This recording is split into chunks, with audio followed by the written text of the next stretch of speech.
What if you became immortal, but you still aged?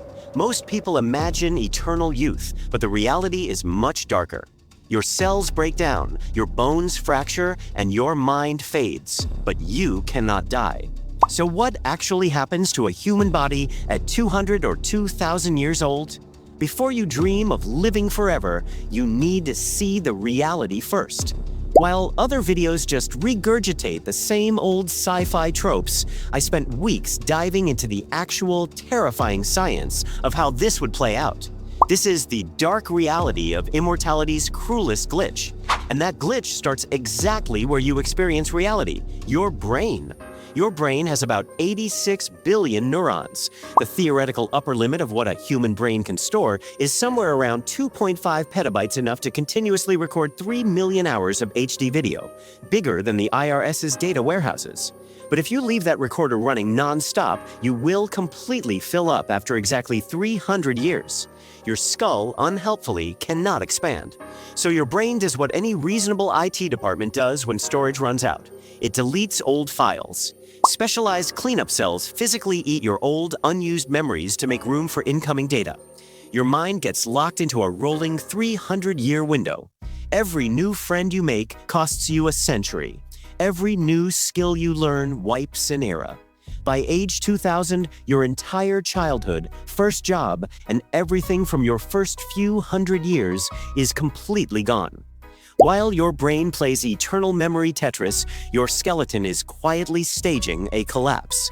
Normally, your body runs a balanced system: cells that dissolve old bone, cells that build new bone. As you age, that balance breaks and destruction outpaces construction. In regular people, this causes osteoporosis. In you, the score just keeps dropping past zero, past clinical, past anything the medical charts were designed to handle, into what we might as well call negative bone.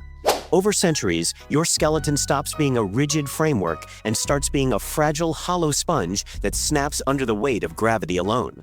Simultaneously, your muscles give up entirely. Normal people lose a bit of muscle every decade. Your muscle stem cells stop working completely. Over several hundred years, your muscle tissue is fully replaced by fat and scar tissue. By year 500, your muscles are gone, your bones have pancaked, and gravity has won. Now that you're paralyzed and running on a 300-year memory, things get strange at the microscopic level. Every cell division makes small copying errors. Over thousands of years, your DNA accumulates so much damage that your organs become a patchwork of glitched, mutated cells. At this timescale, developing multiple simultaneous cancers isn't a risk. It's a mathematical certainty. Giant animals like blue whales survive this because they evolved extra copies of tumor suppressor genes. You, unfortunately, have the standard human genome, which was not designed with a 10,000-year warranty in mind. But here's where it gets genuinely weird. Your tumors get cancer. A tumor isn't just a rogue cell, it's a community. To grow, tumor cells cooperate to build their own private blood vessel networks. But because your body has been a cancer playground for millennia, the tumor cells themselves start evolving against each other. Eventually, a mutant cheater cell appears inside the tumor. It refuses to help build blood vessels. Instead, it hijacks the supply the original tumor built. A parasitic tumor grows on top of the original tumor. This hypertumor expands so aggressively it crushes the surrounding blood vessels, starves its host tumor, and kills it, then dies immediately after because it needed the host tumor to survive. Your immortal body becomes a self-cleaning battlefield of cancers murdering each other, locked in permanent, self-stabilizing equilibrium, which is disgusting but also genuinely impressive. So, you're a paralyzed, memory-wiped, cancer-stabilized statue lying on the ground. Earthworms constantly swallow dirt and deposit it on the surface. This relentless worm activity causes anything resting on the ground to sink at roughly 1 to 2 inches per decade. Year 1000, you're under 10 feet of dirt. Year 2000, you're 20 feet down the same depth archaeologists find Roman ruins. Year 100,000, floods and mudslides bury you under dense layers of rock and clay. Over millions of years, the sheer weight of the earth above slowly compresses you into a literal layer of stone. You are now geology. Congratulations. At this point, your fate splits depending on which tectonic plate you're on. This is not a sentence most people expect to matter to them personally, but here we are. If you're on a continental plate, you spend the next 200 million years being folded and squeezed inside the Earth, eventually emerging as a fossil inside a mountain range. Scenic, but not ideal. If you're on an ocean plate, you're on a slow conveyor belt aimed directly at the Earth's mantle. The ocean floor slides under the continents and dives into the boiling interior of the planet.